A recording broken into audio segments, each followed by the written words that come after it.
we built up these very damaging ideas in society that it's just about, this chocolate bar equates to half an hour on the treadmill. In so many ways, it's just ridiculous.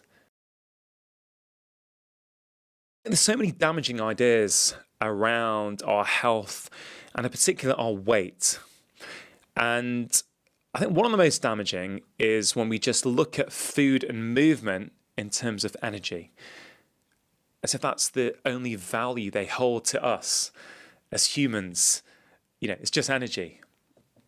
And it's so much more than that. Let's think about food. Food is so much more than energy. Food is nourishment. It's nourishment for our bodies. It's nourishment for our minds.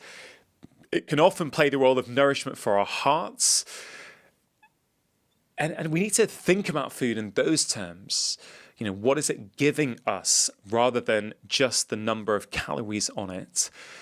But if we think about movement and exercise as well, I think, again, we built up these very damaging ideas in society that it's just about, this chocolate bar equates to half an hour on the treadmill.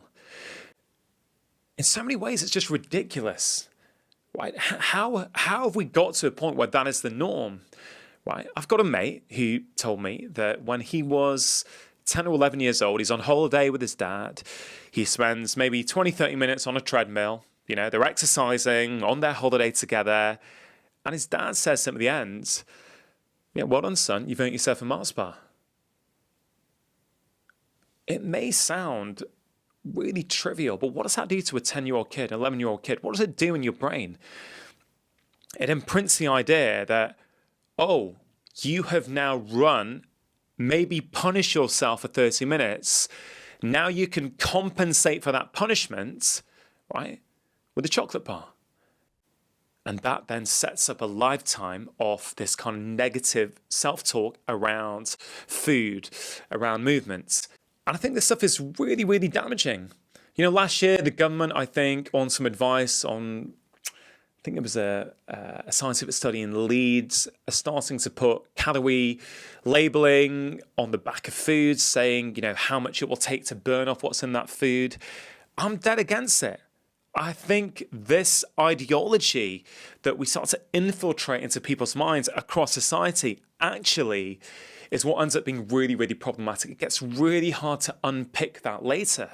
That's the problem, right? I get, on an individual level, some people may respond to that. I get it, right? I get that different approaches work for different people. But across society, trying to sort of enforce that narrative to everyone, I think that's a massive, massive problem. And actually, I've never found that useful with any of my patients. I really haven't.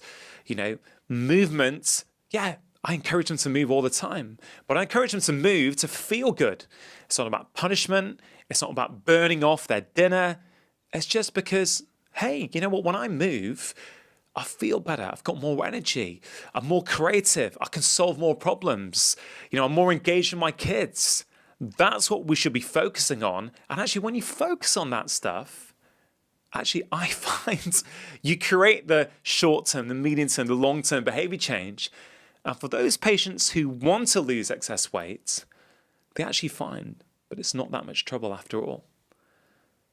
If you enjoyed that clip, here's another powerful clip that I think you are really going to enjoy. You can lose weight, but you can do it in a way that focuses on health, that promotes health, well-being, self-esteem, confidence.